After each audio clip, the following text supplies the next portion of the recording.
Bos, Honda CR-V 2.4 auto tahun 2014. Kereta dah cantik, cat dah baru, condition semua okey lagi, tak ada masalah. Kereta ni hanya boleh loan kredit dan loan kedai sahaja. Kalau nak beli cash pun boleh. Kalau berminat boleh datang kedai, tengok kereta, boleh test drive. Kereta ni accident free, boleh jalan jauh, tak ada masalah. Kereta ni ada waranti 1 tahun. Jom kita tengok bahagian dalam.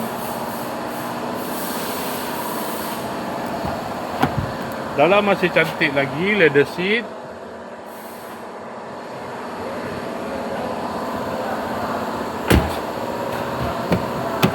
Kereta ni guna push start button, ada pedal shift, aircon semua okey lagi.